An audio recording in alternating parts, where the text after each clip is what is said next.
Hola chicos, bueno, buenas tardes, soy Valeria nuevamente en Constitución de la Subjetividad. Bueno, retomamos la última clase, les pido disculpas por la demora, voy a intentar avanzar un poquito más. La idea es que quiero hacer como un contexto nuevamente de la materia, como para que ustedes puedan comprender cuál es el recorrido que quiero hacer o que voy a intentar hacer al menos. Obviamente que en este contexto todo es muy distinto y la verdad es que se nota mucho la diferencia del dictado de clases de este modo que en forma presencial, dado que no se pueden generar las inquietudes en manera espontánea como sucede en las clases. Así que bueno, espero que sepan comprender que a nosotros también se nos complica a veces poder llevar un ritmo parejo para todos, ¿no? Es decir, uno puede ir más rápido, puede ir más lento, y para el que va más rápido y le cuesta, vamos a complicar a ese alumno, y al que vamos más lento, complicamos al que mejor ya tiene más información. Pero bueno, les pido yo en mi caso y en mi nombre, tolerancia con respecto a esto, dado que, bueno, no es tan fácil, yo no sé muy bien a qué grupo de alumnos me estoy dirigiendo en el punto de saber qué conocimientos traen. Así que bueno, yo intento hacerlo más, trato de no ir tan rápido porque prefiero que entiendan bien las ideas, quizás no acopiar tanto conocimiento, no importa, lo importante es que entiendan bien las ideas que yo les vaya dando, ¿sí? Bueno, nosotros veníamos hablando de autoerotismo, veníamos hablando de la constitución de la subjetividad, veníamos hablando de cómo se piensa esta psiquis, ¿sí? Desde el psicoanálisis freudiano. Quiero hacer una aclaración con respecto a la introducción que yo di. Les dije que no íbamos a ver psicosis, pero en verdad fue un error mío. Yo creía que en segundo año no entraba y resulta que me informaron que sí. Así que bueno, vamos a tocar también psicosis para Freud y después lo podemos relanzar un poquito para Lacan. A mí me interesa en este momento que ustedes aprendan la teoría de la libido freudiana, ¿sí? Que es anterior obviamente a Lacan, y que sepan pensar la constitución de una psiquis desde el punto de vista de Freud, ¿sí? Entonces, como les había dicho en las primeras clases, teníamos 3 tiempos para pensar en la teoría de la libido, ¿sí? Donde un primer tiempo es el autoerotismo, en el momento en donde las pulsiones son parciales, se satisfacen en su zona erógena, donde la ilusión de cuerpo es la de un cuerpo fragmentado, estamos hablando de un bebé, de un cachorro humano, ¿sí? Esto es muy importante que lo tengan presente y que de algún modo puedan graficar en su aprendizaje que la psiquis empieza a constituirse desde este lugar, ¿sí? Desde un lugar donde es puro caos, donde la pulsión está en el estadio del ello, diría Freud, desde su segunda tópica, ¿sí? La segunda tópica sirve para comprender mucho mejor este lineamiento. De hecho, Freud va a teorizar la segunda tópica para dar mayor explicación a aquello que no podía explicar con la primera, ¿sí? Por eso es muy importante conocer la otra también, pero entendiendo que en el avance de sus investigaciones surge la segunda tópica de yo, ello y super yo, como consecuencia del abordaje de otros conceptos, ¿sí? Nosotros también, a mí me gustaría que echemos una mirada sobre neurosis histérica para aquel momento y neurosis obsesiva, muy básica, muy mínima, simplemente como para que tengan una idea, ¿sí? Después otro concepto que vamos a ver es el concepto de represión para Freud, los 3 tiempos de la represión, que es algo muy importante, de tener idea con respecto a la conceptualización freudiana. Bueno, así que un poco vamos a ir por este lado. Bueno, retomando entonces, voy con el tema de autoerotismo y voy a avanzar, porque ya en la segunda clase hablé bastante del tema, voy a avanzar hacia narcisismo, ¿sí? Que sería el segundo estadio de la libido. Ustedes piénsenlo de modo evolutivo, no está mal que lo piensen de esta manera, si bien hay críticos que dicen que no era evolutivo Freud, otros dicen que sí, podemos pensarlo de manera evolutiva. A mí no me incomoda que lo hagan de este modo, ¿sí? Porque la idea es que lo entiendan. Entonces, lo que va a suceder es que Freud en un momento determinado se va a plantear cómo se puede producir la elección de objeto si tenemos un puro caos, ¿no? Si tenemos una pura pulsión caótica y un ello que está caotizado, que sus pulsiones son parciales, ¿sí? Que este cuerpo es fragmentado. ¿Cómo se podría producir una elección de objeto en el complejo de Edipo? Él va a estudiar un caso que fue muy conocido en su obra, que es el caso Schreber. El caso Schreber es un abogado que escribe sus memorias y que escribe, digamos, Freud lo toma para dar cuenta de la demencia paranoide, ¿sí? A través de este caso, él va a introducir el concepto de narcisismo para poder justificar la conceptualización de la demencia paranoide, ¿sí? A ver, ¿cómo les explico? La idea es que ustedes piensen siempre en un quantum de energía. Si nosotros pensamos en un quantum de energía, estamos pensando en una determinada cantidad de energía que hay en el aparato psíquico. Esta cantidad de energía se va a exteriorizar bajo la forma de libido. Recuerden que yo les di la definición de pulsión y les dije que era el concepto fronterizo entre lo psíquico y lo somático. Y la forma en que se exterioriza la pulsión es la libido. Entonces, esta libido es dinámica, es decir, que es una energía que se mueve permanentemente. Si se mueve permanentemente, esto nos da la posibilidad de hacer justamente cambios, ¿no? A nivel del aparato psíquico.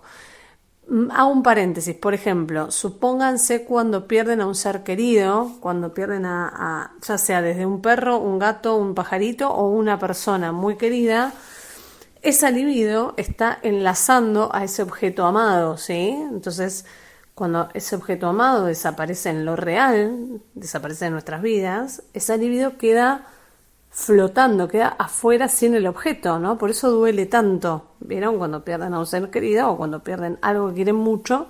Bueno, justamente por esta razón, la libido queda como flotando ahí, como sin objeto para poder ser amado. Entonces, el movimiento esperado es que esa libido retorne, vuelva al yo, ¿sí? Vuelva, regrese, ¿sí? Tenga un movimiento de retracción, tenga un momento en donde esto pueda de algún modo reacomodarse intrapsíquicamente y pueda volver, ¿sí? Una vez que esto se produce, esta acomodación, pueda volver a transformarse en libido de objeto. Con esto, este ejemplo simplemente es a los fines de que entiendan que la libido es una energía que es dinámica, ¿sí? Y que nos da esta posibilidad. Vuelvo a autoerotismo, vuelvo entonces a la idea freudiana que entre autoerotismo y complejo de Edipo tenía que haber sucedido algo. Y lo que él va a decir es que no podía producirse una elección de objeto de amor en el complejo de Edipo sin antes haberse producido una organización de estas pulsiones parciales. Es decir, cómo el niñito va a enamorarse de su padre o de su madre, ¿sí? Y va a enlazar, o sea, se va a producir esa elección de objeto si previamente no hubo una organización de estas pulsiones, ¿no? Digo, desde el puro caos, ¿cómo podríamos elegir un objeto? No hay manera. Es entonces cuando va a introducir el concepto de narcisismo. Él va a decir que un nuevo acto psíquico debe producirse entre el autoerotismo y el complejo de Edipo. Este nuevo acto psíquico es el narcisismo. ¿Qué sería el narcisismo? Bueno, el narcisismo es el momento en el que ese niño va a tomar a su propio cuerpo como objeto de amor, ¿sí? Pero esto no se produce espontáneamente, siempre va a hacer falta la presencia de un otro. Bien, para que se produzca esta primera elección de objeto de amor, ese otro es un otro que lo va a sostener, que lo va a mimar, que lo va a mirar, que le va a hablar, ¿sí? Que lo va a nombrar. Es este gran otro que Lacan va a nombrar posteriormente, que es portador de los significantes. Bien, esto desde una lectura lacaniana, ¿no? Pero volviendo a Freud, el narcisismo se produce justamente porque hay un otro que en forma imaginaria le presta y le dona el lenguaje. O sea que este niño recibe el lenguaje de manera imaginaria, crea una ilusión, ¿sí? Que tiene que ver con el yo. Imaginen que ustedes han tenido hijos, algunos de ustedes, otros no, pero bueno, digamos, imaginen que tuvieron un niñito, a quienes no lo tuvieron me refiero, y quienes lo tuvieron recuerden que cuando tienen un bebé, lo que sucede generalmente es que nosotros a ese bebé le hablamos, le decimos, hola, qué lindo, esta carita, esta manito, esos ojitos, sos de mamá, sos de papá, y lo estamos todo el tiempo libidinizando, ¿sí? En el mejor de los sentidos, digo, cargándolo de amor, cargándolo de pulsión, pero también lo miramos, también lo sostenemos, le hacemos supa, ¿sí? Bien, esto va a operar como, digamos, la apoyatura para que se constituya en forma imaginaria este yo. Ahora bien, piensen lo siguiente, cuando yo les decía que en el autoerotismo las pulsiones son parciales, ¿sí? Y que el cuerpo es fragmentado, lo que va a ocurrir en el narcisismo es que estas pulsiones, gracias a este gran otro que está sosteniendo este cachorro humano, van a tener la posibilidad de unificarse tomando al cuerpo, es decir, a través de este gran otro de manera imaginaria, se va a poder tomar el cuerpo propio como primer objeto de amor. ¿Sí? Pero esto se produce gracias a ese otro que nos sostiene, es decir, de manera espontánea y aisladamente, este proceso no podría ocurrir. Entonces, gracias a este gran otro que nos sostiene y de manera a través de identificaciones, el propio cuerpo se va a transformar en la primer elección de objeto de amor, ¿sí? Bien, Freud va a decir que esta es una primera elección de objeto y que es de carácter homosexual. ¿Por qué? Porque tomamos al sí mismo, ¿sí? Al propio cuerpo. Bueno, voy a cortar acá este audio porque no los puedo hacer muy largos, chicos. Sigo en el otro. Sigo, chicos. Bueno, entonces, cuando las pulsiones parciales, ¿sí? Están en este segundo estadio donde tenemos este gran otro que nos sostiene, ¿sí? Y se produce esta posibilidad de tomarnos como primer objeto de amor, digamos que el propio cuerpo se transforma en el primer objeto de amor, ¿sí? Lo más importante es que aquí se configure lo que sería la ilusión de unidad corporal, ¿sí? A ver, para que tengan idea, es decir, el movimiento que se tiene que producir a través de este gran otro que sostiene este cachorro humano es que a través de las identificaciones que tiene un niño con su padre, con su madre o con quien esté criándolo, no importa lo biológico acá, permitan que se pueda tomar a sí mismo, ¿sí? Como primer objeto de amor y se pueda entonces ahí constituir, ¿sí? En esta unificación que se va a producir al realizarse esta elección de objeto primaria, la constitución de un yo, ¿sí? Este yo va a permitir la constitución de una ilusión de unidad, ¿sí? De una ilusión de unidad corporal. El cuerpo ya no estaría, digamos, digamos, del modo en que está en el autoerotismo. O sea, el cuerpo ya no sería un cuerpo fragmentado, sino que estaríamos pensando en un todo, ¿sí? Bien, esto así suena también, como todo lo que yo les voy explicando, parece muy simple, muy concreto, pero obviamente son muchos los movimientos que se dan. Ustedes seguramente ya habrán visto o van a ver el estadio del espejo para Lacan, ¿sí? Pero a mí me interesa que lo vean desde Freud, ¿sí? Bien, quiero hacer un stop y explicarles el concepto de fijación. ¿Por qué quiero explicarles el concepto de fijación? Porque el concepto de fijación tiene que ver con esta dinámica que tiene que tener la libido, como les venía explicando, esta cuestión de movimiento que tiene que tener la libido para que se vayan produciendo los diferentes momentos, ¿sí? ¿Qué ocurre? Ustedes piensen que cuando tenemos un hijo, en nuestras vidas pasan cosas. Y esas cosas obviamente afectan a nuestro hijo. Esto sucede desde el embarazo. Es decir, el feto también percibe las cosas que le pasan a su entorno, a su mamá, y las que, digamos, el entorno le genera a su mamá. Todo esto ya se va de algún modo percibiendo, ¿sí? ¿Qué es lo importante entender del concepto de fijación? Tiene que ver con algo que haya sucedido en alguno de los momentos en alguno de los periodos de los estadios que se tienen que dar, ¿sí? En donde lo que se produce ahí es que hay un quantum de esa energía, ¿sí? Que no evoluciona al estadio posterior, ¿sí? O sea, hay un resto mayor de energía que queda fijado, o sea, queda detenido en su evolución en el estadio anterior. Supongamos que ese bebé nació y se produjo alguna situación crítica en su contexto entre su mamá, su papá o con su mamá o su mamá hacia él, digamos, las múltiples cuestiones que se pueden dar de la vida misma. Bueno, quizás ahí se puede producir que hay un monto de libido que no va a evolucionar al periodo del narcisismo, ¿sí? Ese monto de libido que puede quedar, digamos, en un estadio más infantil, va a decir Freud, en un estadio más infantil, va a generar un punto de fijación. ¿Qué pasa con los puntos de fijación para Freud? Los puntos de fijación para Freud son predisponentes a enfermedades en la adultez. Entonces, nosotros lo que vamos a aprender es que de acuerdo a los puntos de fijación que pueda tener un sujeto en su periodo de, digamos, de constitución de la subjetividad, teniendo en cuenta la teoría de la libido, puede tener predisposición a ciertas patologías. Entonces, no es lo mismo que se produzca un punto de fijación en el autoerotismo que se produzca un punto de fijación en el narcisismo o que se produzca un punto de fijación en el complejo de Edipo. De acuerdo a donde se produzca ese punto de fijación, es decir, donde quede esa carga de energía acumulada en alguno de estos estadios, vamos a encontrar en la adultez diferentes tipos de enfermedades, ¿sí?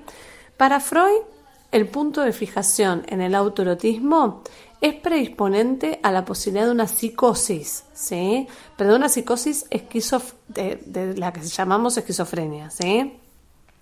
Un punto de fijación en el narcisismo daría la predisposición para una paranoia, o sea que seguiríamos dentro del campo de la psicosis. Estamos hablando de Freud, chicos. Esto obviamente está reformulado a lo largo del tiempo y hoy por hoy es diferente, ¿sí? Esperen que voy a bajarle la voz a mi hijo que habla muy fuerte. Un segundo. Perdón, pero es así, la cuarentena. Vuelvo. Entonces, un punto de fijación para el autoerotismo predispone a una esquizofrenia. Un punto de fijación en el narcisismo predispone a una paranoia. Y un punto de fijación en el complejo de Edipo, estaríamos hablando de la predisposición al complejo nuclear de la neurosis, ¿sí? Después veremos cuál tipo de neurosis. Pero sería más del lado de las neurosis, ¿sí? Cuando estamos en complejo de Edipo ya estamos hablando de otra cosa. ¿Por qué? Porque en la psicosis se sospecha que no hay atravesamiento del complejo de Edipo. Por lo cual, si ya estamos dentro del periodo del complejo de Edipo y supongamos que ahí se produce un punto de fijación, entonces estaríamos hablando de la predisposición a una neurosis. Bien. Otra cosa que me interesa que empiecen a escuchar tiene que ver, esperen que me fijo cuánto voy de la clase, porque esto de los audios es un tema. Tenemos unos minutos más.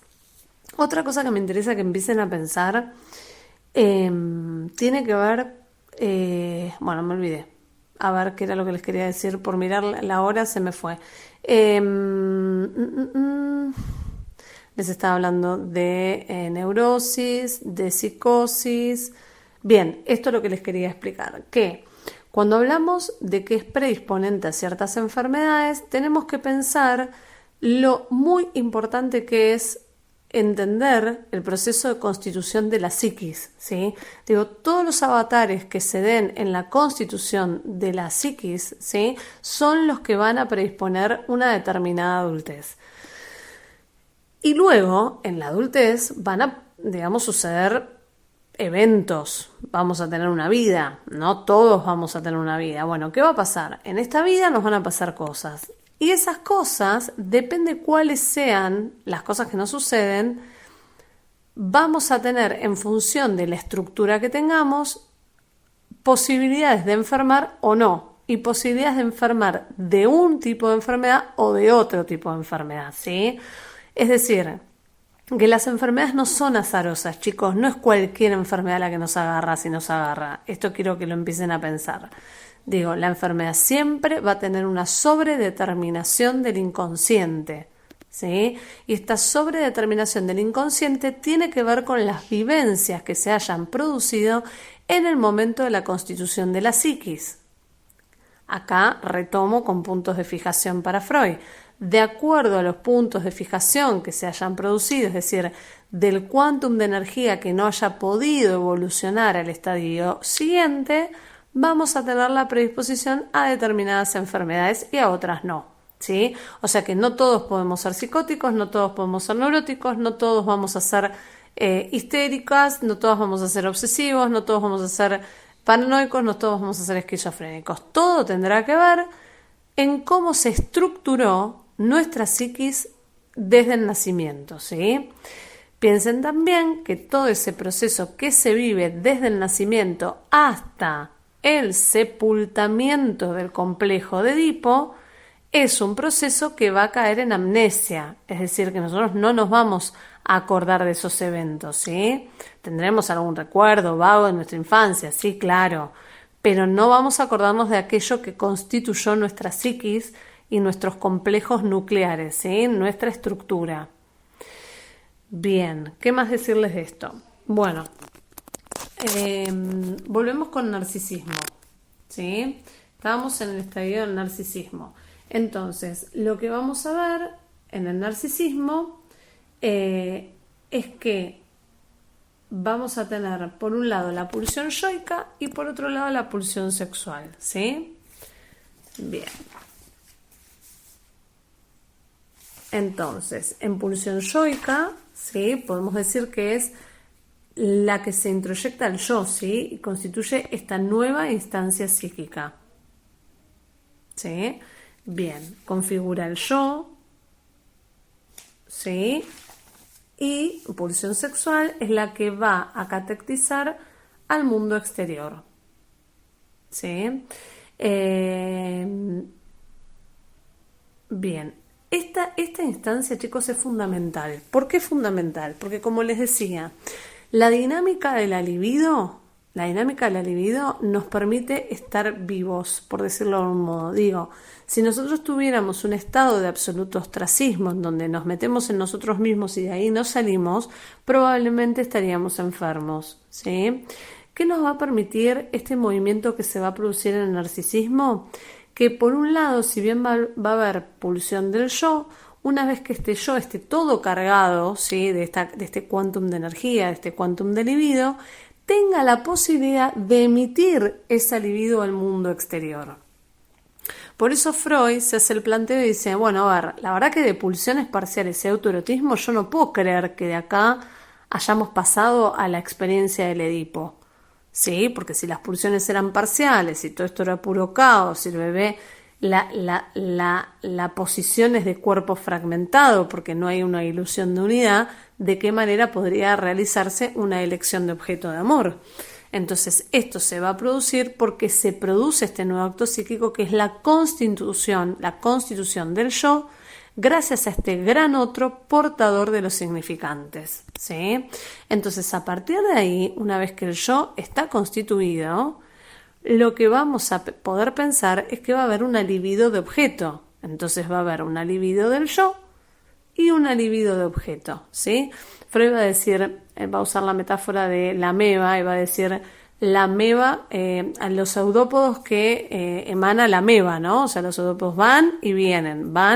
Nosotros emitimos la libido, nos encariñamos con algo y cuando esto desaparece, se produce un conflicto, lo que sea, podemos volver con la libido a nuestro yo, recuperarnos de esa pérdida y volver a relanzarnos afectivamente. Esto es solo sí y solo porque tenemos un yo, ¿sí?